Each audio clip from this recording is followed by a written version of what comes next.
نکل جاتی ہیں اولاد والوں سنو میرے نبی پر کیا گزری ہوگی اللہ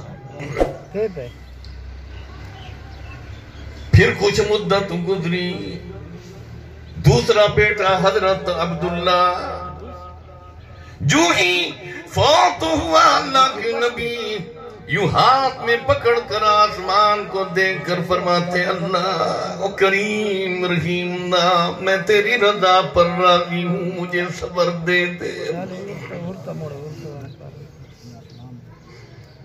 تیسرا بیٹا حضرت ابراہیم جو حضرت ماریہ قبطیہ رضی اللہ عنہا کے بطن سے پیدا ہوا مدینہ منورہ میں وفات پائی صحابہ فرماتے اتنا حسین اور جمیل تھا جب مسجد نبوی میں بچے کو لے کر آتے صحابہ دوڑتے دیکھنے کے لیے اللہ کے نبی دم بھی فرماتے مسکرا بھی دیتے اللہ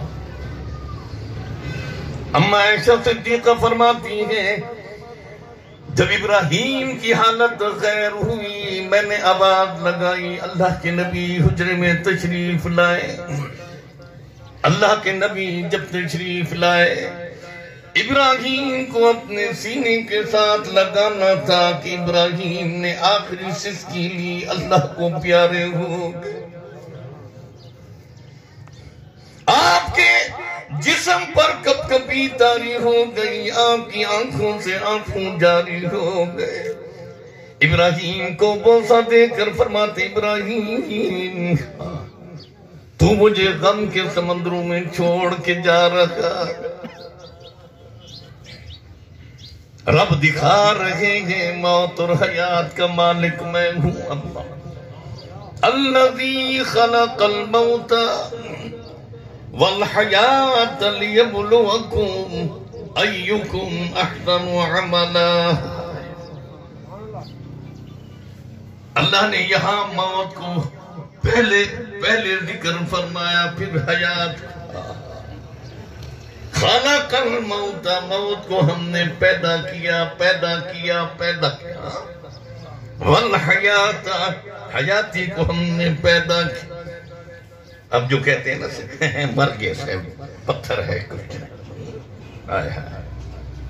کچھ بھی نہیں اگر کچھ بھی نہیں تو پھر غسل دینے کی کیا ضرورت ہے نیا کفن پہنانے کی کیا ضرورت ہے پھر کندھوں پر اٹھا کر قبرستان میں لے جانے کی کیا ضرورت ہے جنازہ پڑھنے کی کیا ضرورت ہے جب کچھ ہے بھی نہیں یہ قبر مانتے بھی نہیں یہ قبر ہے بھی نہیں مراد نعوذ باللہ من ذالک قرآن کی آیت کا مذاق نہ اڑاؤ انکار نہ کرو وَإِذَا الْقُبُورُ بُعْثِرَتْ یہی قبرستان اللہ کے نبی صلی اللہ علیہ وسلم جنت البقیع میں رات کے وقت تشریف لے جاتے حجرے میں بیٹھ کر دعا ہو سکتی تھی پھر قبرستان جانے کی کیا ضرورت تھی جب قبر میں کچھ ہے نہیں نعوذ باللہ من ذالک پھر جب حضرت صدیق اکبر رضی اللہ عنہ جب وفات پا رہے ہیں وصیت فرمائی میرے جنازے کو رسول اللہ صلی اللہ علیہ وسلم کے حجرے مبارک سے باہر دروازے پر رکھ دینا اگر دروازہ خود بخود کھل جائے تالا کھل جائے پھر مجھے اندر رکھنا ورنہ مجھے جنت البقیع میں رکھنا اللہ جنازہ کے بعد صدیق اکبر رضی اللہ تعالیٰ عنہ کو جب نبی اکرم صلی اللہ علیہ وسلم کے روضہ اقدس کے سامنے حجرے مبارک کے سامنے ان دنوں میں تالا لگا ہوا تھا رکھ دیا رکھنا تھا کہ تالا خود بخود کھلا دروازہ بھی خود بخود کھلا ایک آواز آئی حبیب کو اپنے حبیب کے ساتھ ملا دو اللہ حبیب تھا نبی کا حبیب تھا اگر یہ قبر مراد نہیں اتنی بڑی دلیل مسلمانوں خدا را اپنا عقیدہ بنا عقیدہ صحیح ہوگا عمل تھوڑا ہوگا نجات ہو جائے گی عقیدہ غلط عمل پہاڑوں جتنا ہو اللہ کی قسم نجات نہیں ہوگی سیم الدار کیوں نہ بن جا قیم اللیل کیوں نہ بن جا تہجد گزار کیوں نہ بن جا صحن کعبہ پہ کیوں نہ مر جا، روزہ نبی پر کیوں نہ مر جا، جنت البقیع میں دفن کیوں نہ ہو جا، حاجی غازی نمازی تبلیغی جہادی کیوں نہ بن جا، عقیدہ صحیح نہیں جنتی نہیں جہنمی ہے، جہنمی ہے۔ عقیدہ بنا، عقیدہ بنا۔ صدیق اکبر کی بات آئی تو حضرت کہتا جاؤں، یہ بھی بتاتا جاؤں کہ 22 رجب کو حضرت صدیق اکبر رضی اللہ عنہ دنیا سے رحلت فرما گئے، وفات ہوا۔ جمادی ثانی، جزاک اللہ خیر، جمادی ثانی، جمادی ثانی، 22 جمادی ثانی۔ تو میں نے کہا، میں اس دن حضرت علماء کرام عربی کی کتاب میں یہ واقعہ پڑھ رہا تھا کہ صدیق اکبر رضی اللہ تعالیٰ عنہ ملک شام تشریف لے گئے تجارت کے لیے۔ ابھی اللہ کے نبی نے نبوت کا اعلان نہیں فرمایا تھا، لیکن نبی تھے، نبی۔ ابھی میں نے جو حدیث سنائی ہے، ابھی زمین آسمان نہیں بنے تھے کہ نبوت کا ستارہ چمکتا کرتا تھا۔ اللہ اللہ، ہاں۔ آپ کہتے ہیں جی نبی تو تھے تو پھر نبوت کا اعلان کیوں نہیں ہوا؟ خدا کی مرضی۔ حضرت عیسیٰ علیہ السلام سے ابھی پیدا ہوئے، حضرت مریم لے کر آئی، قوم نے پوچھا، یا مریم لقد جئت شیئا فریا، او مریم کیا لے کر آئی ہو؟ یا اخت ہارون ما کان ابوک امرأ سوء وما کانت امک بغیا۔ آپ کا ابا بھی صالحین میں، اماں بھی صالحات، کیا کیا تو نے؟ شادی تو ہوئی نہیں، خامن تو ہے نہیں، بیٹا کدھر سے آ گیا؟ حضرت مریم رو پڑی۔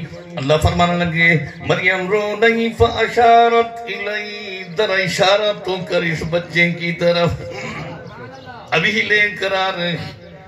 قالوا کیف نکلم من کان فی المہد صبیا، ابھی تو پیدا ہوا، کیسے ہمارے ساتھ بات چیت کرے؟ ابھی یہ بات ہو رہی تھی کہ حضرت عیسیٰ بول پڑے، قال انی عبد اللہ آتانی الکتاب، ابھی پیدا ہوئے فرما رہے ہیں میں وہ اللہ کا بندہ ہوں جس کو اللہ نے کتاب بھی دی، وجعلنی نبیا، مجھے نبی بھی اللہ نے بنا دیا۔ ابھی آئے نبی اکرم صلی اللہ علیہ وسلم کی تو بات بھی ہو۔ حضرت عیسیٰ تو امتی بن کر آئیں گے۔ عیسیٰ کی معجزوں نے کئی مردے جلا دیے، پر تعلیم محمد نے کئی عیسیٰ بنا دیے۔ اللہ، میں بات کر رہا تھا صدیق اکبر رضی اللہ عنہ، ملک شام گئے تجارت کے لیے، خواب دیکھا ہے۔ خواب کی تعبیر کے لیے شام والوں سے پوچھتے ہیں، مجھے بتاؤ کون سا عالم ہے یہود کا جو مبہر عالم ہو؟ خالی عالم بھی نہیں، عالم بھی ہو، عامل بھی ہو، عابد بھی ہو، عارف بھی ہو، عاشق بھی ہو، عاجز بھی ہو۔ اللہ ہمیں بھی ایسا بنا دے۔ والد صاحب رحمۃ اللہ علیہ فرمایا کرتے تھے، علماء کی جماعت فرمایا کرتے تھے، ایک عالم ہو، عامل ہو، عابد ہو، عارف ہو، کوئی کمال نہیں، کوئی کمال نہیں۔ شیطان ابلیس عالم بھی تھا، عامل بھی تھا، عابد بھی تھا، عارف بھی تھا، پھر کیوں لانتی بنا؟ کس چیز کی کمی تھی؟ عالم اس درجے کا تھا کہ ملائکہ کا استاد، عامل اس درجے کا تھا کہ زمین کا کوئی چپا اس نے نہیں چھوڑا جہاں اس نے اللہ کو سجدہ نہ کیا ہو۔ عارف اس درجے کا تھا جب اللہ نے فرمایا نکل میری جنت سے، فخرج منہا، نکل۔ عارف تھا، جانتا تھا اللہ کی رحمت اللہ کے غصے پر حاوی ہے، فوراً کہنے لگا، قال رب فانظرنی الی یوم یبعثون۔ کون کہہ رہا تھا؟ ابلیس۔ رب اے میرا رب، لیکن آج ہم نے رب کو رب نہیں مانا،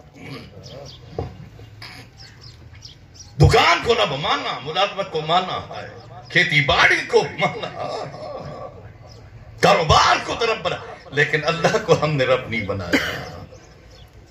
اسباب بنا لیکن مسبب الاسباب کو بھی منا. میں بات کر رہا تھا کہ کس چیز کی کمی تھی. فرمایا کرتے تھے عالم تو تھا، عامل تھا، عابد تھا، عارف تھا، لیکن عاشق اور عاجز نہیں تھا. بات عشق اور عز کی ہے. اللہ عز عطا فرمائے. سمجھے؟ تو آپ صدیق اکبر رضی اللہ عنہ نے خواب دیکھا تعبیر کے لیے. کون سا؟ فلاں بستی میں جو ہے شام کی علاقے. اس عالم کی خدمت یہودی تھا، عالم تھا، بہت بڑا سید عالم تھا، صالحین میں. اس وقت یہ مذہب حق پر تھا، حق پر تھا. صدیق اکبر پہنچے کیونکہ اللہ کے نبی نے ابھی نبوت کے اعلان نہیں تھا. اب صدیق اکبر فرماتے ہیں جو ہی میں اس کی بستی میں پہنچے، قدرتی بات، وہ سامنے کھڑا ہوا تھا. مجھے دیکھا اس نے، دوڑا میری طرف آنے لگا، تکتا جا رہا ہے، تکتا جا رہا ہے، تکتا جا رہا ہے. میں حیران، میں نے کسی کو کبھی نہیں دیکھا. میں پہلی مرتبہ شام آیا ہوں اور یہ بھی مجھے پہلی مرتبہ دیکھ. قریب ہے، ہاتھ پکڑے، لے گیا، بٹھایا، میرے گھٹنوں کے ساتھ اپنے گھٹنے ملا، پوچھنے لگا کیف جئت، کیسے آئے ہو؟ ابو بکر فرمانے لگے جی تو میں اس لیے حاضر ہوا ہوں، میں نے خواب دیکھا ہے، اس کی تعبیر پوچھنے کے لیے آیا ہوں. فرمایا بتاؤ. ابو بکر فرماتے ہیں جب میں خواب بیان کرنے لگا اس کی آنکھوں میں آنسو جاری ہو گئے. میرے ہاتھ کو اپنے ہاتھوں میں پکڑ کر بوسے دینے لگا. پھر میں بیان کر رہا تھا، میرے ماتھے کو بوسا دینے لگا. یہاں تک روتے ہوئے مجھ سے پوچھتا ہے من این جئت، کدھر سے آئے ہو؟ میں نے بتایا من مکہ، مکہ مکرمہ سے آیا ہوں. اللہ. من ای قبیلہ، کس قبیلے سے تعلق رکھتے ہوں؟ فرمایا قریش. اللہ. قریشی قبیلے سے تعلق رکھتا ہوں. یہاں کیسے؟ کیف جئت، ملک شام میں کیسے آیا ہوں؟ پھر میں تجارت کی غرض سے آیا ہوں. کیا نام ہے؟ فرمایا ابو بکر. اللہ. چیخ نکلی ابو بکر سن، اس نبی کے رب کی قسم جو خاتم النبیین ہوں گے. اللہ. تیرا نام فرش پر ابو بکر ہے لیکن عرش پر تیرا نام اللہ نے صدیق رکھا ہوا ہے. صدیق، صدیق. حضرت ابو بکر فرماتے میں حیران بیٹھا، کیسی بات کر رہا. ابو بکر صدیق. سن، ایک نبی آئیں گے، نبی آخر زمان، سب سے پہلا ایمان مردوں میں لانے والا تو ہوگا، تو ہوگا. وہ ابو بکر صدیق آگے سن، وہ نبی ہجرت فرمائیں گے مکہ سے مدینہ کی طرف. ہجرت کا رفیق بھی تو ہوگا، غار کا رفیق بھی تو ہوگا، مزار کا رفیق بھی تو ہوگا. ابو بکر جب اللہ کے نبی وہ دنیا سے رحلت فرمائیں گے ان کا خلیفہ اول بھی تو ہوگا. سن لے، سن لے. اللہ. حضرت ابو بکر فرماتے ہیں پھر جب میں مکہ مکرمہ آیا مدت کے بعد اللہ کے نبی نے نبوت کا اعلان فرمایا. میں دوڑتا ہوا اپنے نبی، اپنے دوست، اپنے محمد، رفیق تھے نا، رفیق تھے، دوستی پہلے سے تھی. اللہ.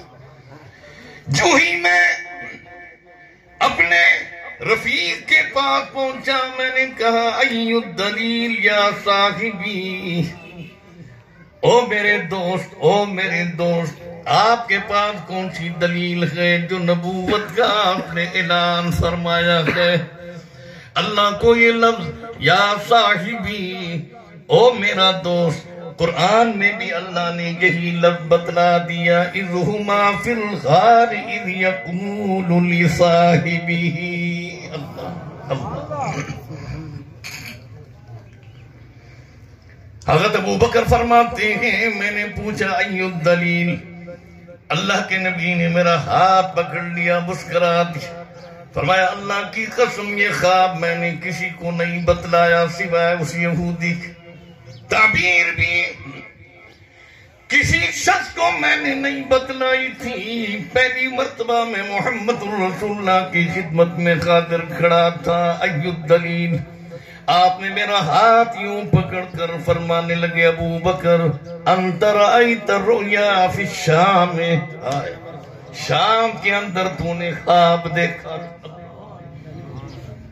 تعبیر پوچھنے کے لیے تو یہودی کے عالم کے پاس گیا تھا، وہی تعبیر انا محمد الرسول اللہ، چیخ نکلی، ابو بکر صدیق کی رو پڑے، لا الہ الا اللہ محمد الرسول اللہ۔ کلمہ پڑھنے کے بعد فرماتے یا رسول اللہ یہ تو بتاؤ آپ کو یہ خواب کس نے بتلایا؟ فرمایا جبرائیل امین کھڑے ہیں، مجھے تفصیل بیان کر رہے ہیں۔ اللہ اللہ، بات میں بات آئی، میں بات کر رہا تھا، موت بنی صالح۔ اللہ، تیسرا بیٹا بھی حضرت ابراہیم، اللہ اللہ کے نبی کی آنکھوں سے آنسو جاری، پھر آپ کی جوان بیٹی حضرت زینب رضی اللہ جب اللہ کے نبی اپنی جوان بیٹی کو قبر میں رکھنے لگے، آسمان کو دیکھ کر فرمایا اللہ اے کریم اللہ، یہ میری بیٹی شہادت لے کر آئی ہے، حاملہ تھی، مشرکین نے ٹھڈے مارے، اسی صدمے میں فوت ہو چکی ہے، اللہ تو اپنا رحم و کرم فرما دے۔ پھر دوسری جوان بیٹی حضرت رقیہ جو سیدنا عثمان غنی رضی اللہ عنہ کے نکاح میں تھی، اللہ کے نبی بدر تشریف لے جا رہے تھے، رمضان کا مہینہ تھا، حضرت رقیہ بیمار تھی، اللہ کے نبی سیدنا عثمان غنی کے گھر میں پہنچے، حضرت رقیہ کے سرہانے بیٹھے ہوئے فرمانے لگے رقیہ میں اس وقت سفر پر جا رہا ہوں، اللہ تیرا کافر ناصر ہو۔ حضرت رقیہ جواب میں فرماتی یا رسول اللہ، یا ابا جی میں بھی دنیا سے سفر کر رہی ہوں، تھوڑا انتظار فرما دو۔ اللہ کے نبی فوراً جواب میں فرماتے رقیہ جب اللہ اپنے نبی کو حکم دے، نبی حکم کی تعمیل میں تاخیر نہیں کر سکتے۔ تشریف لے گئے بدر کے میدان کی طرف، ابھی جو بات فرما رہے تھے ہمارے خطیب صاحب، مسلمانوں بدر کے میدانوں میں کیوں تشریف لے گئے ہمارے نبی اللہ؟ امت کی خاطر بدر کے میدانوں میں بھی ہاتھ اٹھا کر رو رو کر امت کے لیے روتے ہوئے دعا فرما رہے ہیں۔ حضرت آمنہ فرماتی جب اللہ کے نبی دنیا میں تشریف لائے، ابھی ایک لحظہ نہیں گزرا، آپ کی زبان مبارک، ہونٹ مبارک ہل رہے، میں نے کان لگایا سنا، اللہ کے نبی فرما رہے تھے اللہ اکبر کبیرہ، الحمدللہ کثیرہ، سبحان اللہ بکرۃ و اصیلا۔ تھوڑی دیر کے بعد پھر ہونٹ ہل رہے۔ سنو امتیوں، آج ہماری صورت یہود کی صورت سے تو ملتی ہے، اس نبی سے نہیں۔ آپ کی زبان مبارک پر یہ الفاظ تھے رب حبلی امتی امتی، اللہ میری امت مجھے عطا فرما۔ مکہ کے میدانوں میں امت کے لیے رو رہے ہیں، مدینہ کے میدانوں میں امت کے لیے رو رہے ہیں، طیف کے میدانوں میں مار کھاتے ہوئے، پتھر کھاتے ہوئے، خون بہاتے ہوئے امت کے لیے رو رہے۔ بدر کے میدانوں میں امت کے لیے رو رہے ہیں، احد کے میدانوں میں دندان شہید کرا کے امت کے لیے رو رہے ہیں، خندق کے میدانوں میں زمین کھودتے ہوئے امت کے لیے رو رہے ہیں، قریظہ کے میدانوں میں امت کے لیے رو رہے ہیں، خیبر کے میدانوں میں امت کے لیے رو رہے ہیں، حنین کے میدانوں میں امت کے لیے رو رہے ہیں، تبوک کی شدت کی گرمی برداشت فرما رہے ہیں، امت کے لیے رو رہے ہیں امتیوں۔ اما عائشہ صدیقہ فرماتی ہے جس وقت اللہ کے نبی دنیا سے پردہ فرما رہے تھے، آپ کی زبان مبارک پر رب اغفر لامتی، رب اغفر لامتی، اللہ میری امت کے گناہوں کو معاف فرما۔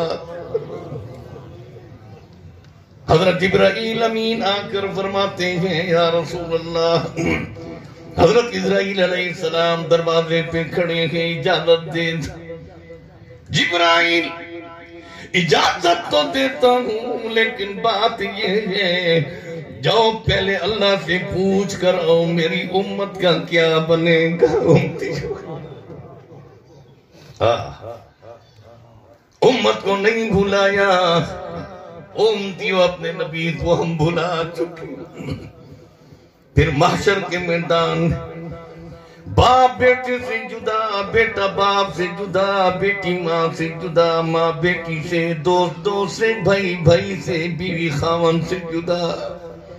یوم یفر المرء من اخیہ وامہ وابیہ۔ قرآن پڑھو تو صحیح، قرآن والوں کے قریب آؤ تو صحیح، علماء کی مجالس میں بیٹھو تو صحیح ہے۔ دنیا کی دولت تو ہم نے کمائی لیکن دین کی دولت ہم نے نہیں کمائی۔ دنیا دار بن گئے، دین دار نہیں بنے، مالدار تو ہو گئے، ایماندار ابھی ہم نہیں بنے۔ اللہ مالدار بھی بنا، ایماندار بھی بنا، زمیندار بھی بنا، دیندار بھی بنا۔ مانگ لیا کرو مسلمانوں، مانگ لیا کرو۔ یود المجرم لو یفتدی من عذاب یومئذ ببنیہ وصاحبتہ وأخیہ۔ ہر مجرم محشر کے میدان میں روتے ہوئے، چیختے ہوئے، اللہ محشر کے میدان کی ذلت اور رسوائی سے بچا۔ آج ہمیں محشر کا میدان بھول گیا، ہمیں موت بھول گئی، ہمیں قبر بھول گئی۔ اللہ کی قسم موت یاد ہوتی، قبر یاد ہوتی۔ زانی زنا نہ کرتا، بدماش بدماشی نہ کرتا، بے حیا بے حیائی نہ کرتا، بے غیرت بے غیرتی نہ کرتا، ظالم ظلم نہ کرتا، قاتل قتل نہ کرتا، بہتان الزام لگانے والا الزام نہ لگاتا، بے نمازی ضرور نماز پڑھتا، موت اور قبر یاد ہوتی، اللہ کا ذکر کرتا، اپنے گناہوں پر ندامت کرتا، اپنی آنکھوں سے آنسو بہاتا، نبی پر درود پڑھتا، نبی پر درود بھیجتا۔ آج ہمیں محشر کا میدان بھولا ہوا۔ یود المجرم لو یفتدی من عذاب یومئذ ببنیہ۔ ہر مجرم پکار پکار کر کہے گا اللہ مجھے چھوڑ دے، میری جگہ پر میری اولاد کو پکڑ لے۔ او مسلمانوں، آج اولاد کے لیے نہ حلال دیکھا نہ حرام، جمع کرتے رہے، جمع کر، نہ گرمی دیکھی نہ سردی ہے۔ اولاد کے لیے ہم نے بڑی قربانیاں دی ہے، سفر حضر کیے، اولاد کے لیے نئے جوڑے ہم نے خریدے، خود ہم نے پرانے جوڑے پہنے، اولاد کو نئی جوتا پہنایا، خود پرانا جوتا پہن۔ بعض علماء نے لکھا جس وقت جنازہ اٹھتا ہے ابا اپنی اولاد سے کہتے بیٹا میں نے تمہارے لیے بڑی قربانیاں دی، بڑی قربانیاں۔ میں نے پتھر اٹھائے، مزدوریاں کی، تمہارے لیے مکان بنایا، تمہیں گرمی سے بچایا، سردی سے بچایا، اب قبر جا رہا ہوں، میرے لیے ایصال ثواب ضرور کر لیا کرے۔ اذا وضعت الجنازۃ علی اعناقہم، جب تم جنازے اپنے کندھوں پر اٹھاتے ہو، فإن كانت صالحۃ، اگر نیک صالح ہے، ایماندار مسلمان ہے، قالت ان كانت صالحۃ قالت قدمونی قدمونی قدمونی، جلدی کرو مجھے اپنے مقام تک، قبر تک پہنچاؤ۔ فإن كانت غیر صالحۃ قال یا ویلھا این تذهبون بها، کافر ہے، مشرک ہے، منافق ہے، بےمان ہے، غدار ہے، اسلام کا دشمن، ایمان کا دشمن، کہتا ہے یا ویلھا، میری ہلاکت ہے، این تذهبون بها، کہاں لے کر جا رہے ہو مجھے، یا ویلھا، حدیث کے الفاظ ہیں، یسمع صوتها جمیعا، پوری کائنات اس کی آواز سنتی ہے، الا الانس والجن، مگر انسان اور جن آواز نہیں سنتے۔ لو سمع لصاعقہ، سن لیتے ڈر جاتے، میت کو دفنانے والا کوئی نہ ہوتا، لیکن اللہ نے یہ بات بھی راز میں رکھی۔ باپ یہ لفظ کہہ کے جا رہا ہے، یا ویلھا، میری ہلاکت ہے، ہلاکت ہے، مت لے جاؤ۔ پھر اولاد کے لیے ہمیشہ کے لیے تانا بن جاتا، لو یہ لفظ کہتے تیرے باپ کا تو یہ عالم تھا، اللہ نے اس بات کو راز میں رکھ دیا عزت بچانے کے لیے۔